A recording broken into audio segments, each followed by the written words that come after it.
নারায়ণগঞ্জের সোনারগাঁয়ে বৈষম্যবিরোধী ছাত্র আন্দোলনের কেন্দ্রীয় নেতাদের গাড়িতে হামলার ঘটনায় মানববন্ধন ও বিক্ষোভ হয়েছে। সোমবার বিকেলে ঢাকা-চট্টগ্রাম মহাসড়কের সোনারগাঁ মোগরাপাড়া এলাকায় বৈষম্যবিরোধী ছাত্র আন্দোলন নারায়ণগঞ্জ জেলা এই মানববন্ধনের আয়োজন করে। সংগঠনটির নারায়ণগঞ্জ জেলা সংগঠক ফারহানা মানিক মুনা, ফারদিন শেখ, জিসান আলম, নীরব রায়হান, আলমগীর হোসাইন, সাইফুল্লাহ শাকিল সহ নেতাকর্মীরা এ সময় উপস্থিত ছিলেন। মানববন্ধন শেষে নেতাকর্মীরা ঘটনার সঠিক তদন্ত ও বিচারের দাবিতে মহাসড়কে বিক্ষোভ করেন।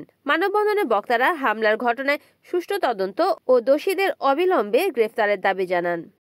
এই সময়ে ছাত্র নেতৃবৃন্দ সারা বাংলাদেশের যে সংস্কারের জয়গান তুলেছেন, সারা বাংলাদেশের যে শাসন ব্যবস্থা পরিবর্তনের আলোচনা তুলেছেন এবং সেই পরিবর্তনের জন্য লড়াই করে চলছেন, এই লড়াইকে বাধাগ্রস্ত করার জন্যই এই সকল হামলা এবং এইভাবেই তাদেরকে ভয় দেখানোর চেষ্টা চলছে।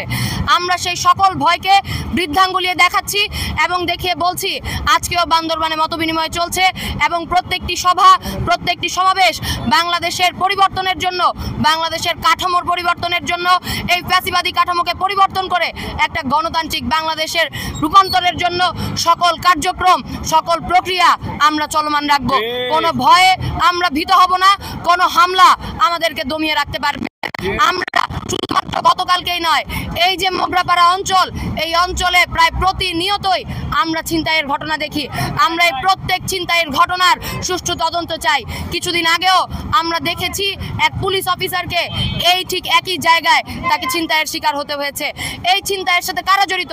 আমরা গত 17 বছরে দেখেছি এই প্রত্যেকটি ছিনতাই মহলের সাথে, ডাকাই মহলের সাথে আওয়ামী লীগ, যুবলীগ, জাতীয় পার্টি সহ বিভিন্ন রাজনৈতিক মহল যুক্ত থাকে। ফলে আমরা কোনোভাবেই গতকালকের যে ছিনতাই ঘটনা, সেই ঘটনাকে কোনো রাজনৈতিক ইন্ধন ব্যতীত নিছক ঘটনা মনে করছি না। ফলে আমরা নারায়ণগঞ্জের প্রশাসনের কাছে, বিশেষত সোনারগাঁয়ের প্রশাসনের কাছে আমরা এই দাবি জানাই যে সোনারগাঁয়ের মান সম্মান রক্ষা করা এখন সময়ের দাবি। আমরা স্পষ্টই বলতে চাই, আগামী 48 ঘন্টার মধ্যে এই হামলার সাথে কারা জড়িত ছিল, কাদের ইন্ধনে এই সকল হামলা ঘটনা ঘটছে, তাদের প্রত্যেককে শনাক্ত করে তাদের বিচারের দাবি জানাই।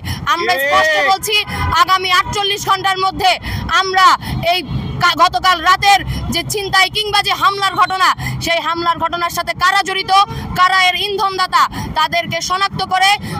রিপোর্ট করেছেন সুমন ইসলাম, NN TV, নারায়ণগঞ্জ।